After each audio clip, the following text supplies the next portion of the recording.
Alright, so if you're keen on adding a nickname in your Instagram chat, you must know that Instagram doesn't offer a direct way to do this, but we've got an alternative way for you. So what you can do is consider creating a group chat.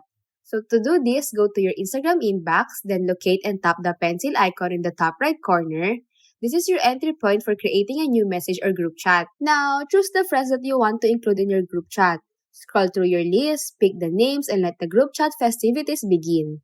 Now, after selecting your pals, find and tap the Create Group Chat button. And once the group chat is live, tap on the group's name. And here, you can play around with the group's name or change its photo.